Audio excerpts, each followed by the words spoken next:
Today we're looking at one of my favorite glimpses into the personality of the Apostle Paul. It's in Philemon, verse 19. Philemon's a great little letter, only one chapter. It's about Paul pleading for runaway slave, indentured slave Onesimus to his master, Philemon. And he makes magnificent arguments about how Philemon should relate to Onesimus now that they are both followers of Jesus. So he writes the letter and he says, I've made Onesimus' acquaintance in jail and he's become more than useful to me, which is interesting because his name means useful. And he says, I could say to you in boldness that I command you to forgive him, but I wouldn't do something like that. Instead, I wish to appeal to you in love on his behalf. So let's take a look at several interesting things in verses 17 and 18. If this is from the ESV. So if you consider me your partner, receive him as you would receive me. If he has wronged you at all or owes you anything, charge that to my account.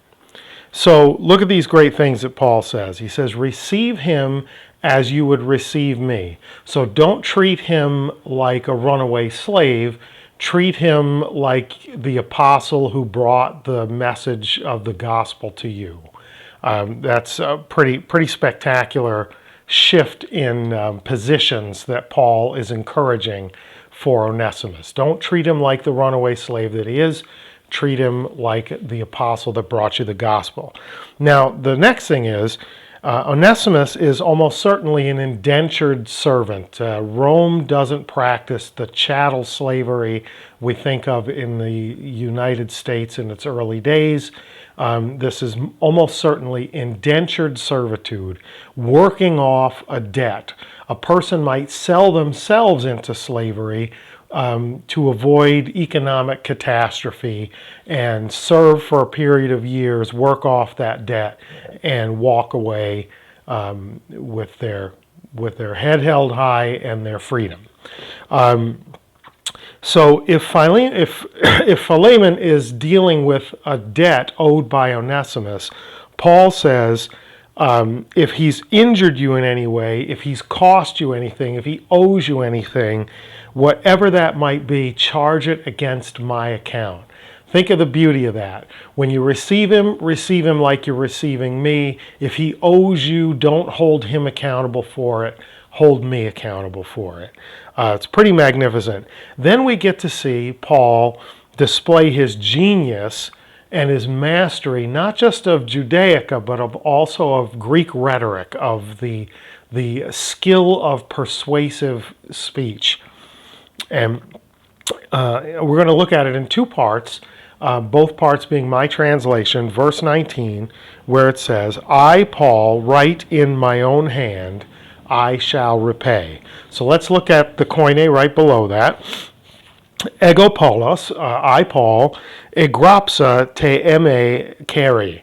I write in my own hand. Literally, however, I wrote in my own hand, but this is what's known as the epistolary aorist, because the writing, by the time Philemon gets the letter, the writing has already been done, right? That's how that would have to work.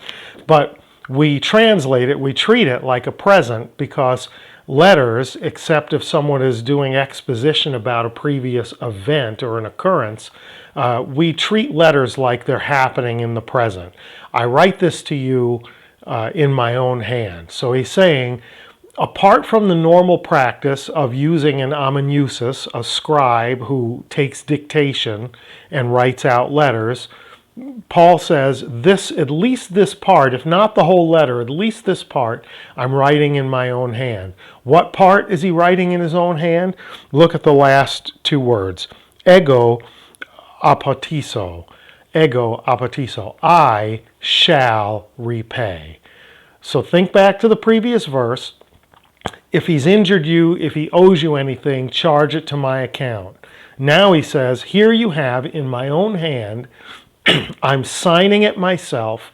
I want you to know that whatever he owes to you, I will repay. And what proof do you have of that? You have it in my own handwriting. I'm telling you as plainly as I can from a distance, with as much certainty and security as I can from a distance, that I will make good on whatever Onesimus owes to you.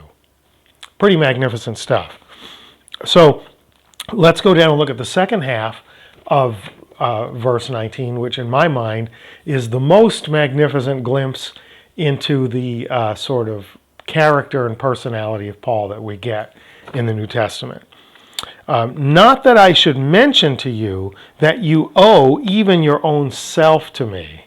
Not that I should mention it. I love that. So let's take a look at it in Koine. Hina me lego soi hoti. So hina, in order that me lego, I should not say soi hoti, to you that. Okay, it's a little convoluted. Not that I should mention, not that I would bring up to you this fact. And then we get the fact, the second part, after the hoti. Kai seoton moi prosophiles. Also, your very self to me you owe. So, but don't worry, Paul says, I'm not even going to bring that up. I wouldn't think about bringing up the fact that you owe your very self to me, in the sense that I'm the one who brought you the good news of the gospel in Jesus Christ. But don't worry, I'm not the kind of guy that would bring that up. Well, obviously, he kind of did bring it up, right? When you say to someone, I could bring up the fact that you owe me your very self, but I wouldn't do that. Well, you've already said the words. What do they say in court cases? When a lawyer blurts out something, or a witness blurts out something that shouldn't be said in front of the jury, you can't unring a bell, right? The words have been said. Saying that you won't say them doesn't mean they weren't said. But there we have it. Paul says, I won't even mention the fact that you owe your very self to me in a spiritual sense. But you and I both know that you owe your very self to me in a spiritual sense. So if we're talking about debts, right, back to the previous verse, if he has injured you or if he owes you anything, chalk that up to my account. And also, here I am writing in my own hand that I will repay you. And if we're talking about debts, I could bring up the fact that you sort of owe your eternity to me, but I wouldn't do that. I wouldn't dream of doing that. Nor will I command you to forgive him. I will appeal to you instead in love as brothers. So it's magnificent use of Greek rhetoric. It's, rhetoric is the art and science of persuasive communication. And here, I think it's clear to say, we can safely say, Paul is both an artist and a scientist when it comes to rhetoric. He engages in what linguists refer to as paralipsis. Paralipsis is a side comment. Listen, I won't even mention the time that you borrowed my fishing pole and came back with it with the tip broken off. I wouldn't even think about mentioning that.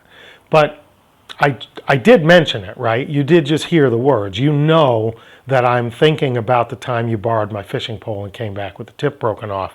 Rhetoricians, rather than plain linguists, call this apophasis. Again, sort of a side comment, a statement apart. I wouldn't stoop so low as to bring up your drinking. But I did just, in fact, invoke your drinking, didn't I? So now we get to Paul getting ready to drive home the stake, all right? That may sound a little rough, but when we look at what he says in verse 20, I think you may agree that Paul is really bringing all of his resources to bear. So let's take a look at what he says in verse 20, my translation. Yes, brother, let me have a benefit from you in the Lord. Refresh my heart in Christ. First thing he says is he calls him brother. Earlier in the message, he said that not only is Philemon his brother, but so is Onesimus. That now they're all siblings in Christ. Yes, brother, as I appeal to you on behalf of our other sibling, I'm asking you to do two things for me. Let me have a benefit from you in the Lord. So in my dealing with you and bringing you to know Christ, I'm seeking, you received a benefit. That benefit is you now know Christ. I'm seeking a benefit. Please cut Onesimus the slack that I'm asking for. I won't command it. I won't even bring up that you owe me your very existence in Christ. But please let me have this one benefit. And then he says, refresh my heart in Christ. He uses brother, the Lord, and Christ, bringing home, if he was going to ladle guilt over the man, this may be the way to go about doing so. So Paul has, I presume, genuine concern for Onesimus. I don't think he's fake in any way. He really wants to see Onesimus go back home and not be treated as a runaway slave, but be treated as a returning brother. And he shows us that he's going to bring his full skill set to bear, his impressive mastery of Greek rhetoric, as well as his personal relationship to Philemon, to bring about this outcome. The beauty of this thing to me is that what we get to see here is the personality of Paul. He's thorough, he's smart, he's knowledgeable, but he's also not beyond utilizing his influence and his relational gravitas to sort of get an outcome that he's seeking from one believer to another. So to me, the glimpse here is that we don't just see Paul as God's writing instrument. He writes 2/3 of the New Testament, but he's not just a pen in God's hand. How do we know that? Look at his personality here. Look at that God's man expresses his full personality on behalf of one person he loves to another person he loves to get an outcome that he thinks serves both of them the best possible way. Magnificent. God's inspired man showing his humanity in full as they're intertwined on Onesimus's behalf in appealing to Philemon. Magnificent stuff. It's a real short letter. It's 24, 25 verses. If you get a chance today, sit down and read it, and you'll really get a full appreciation for the magnificent personality of the Apostle Paul. Until then, as he would say, Charis Kai Irene Humein, grace and peace to you.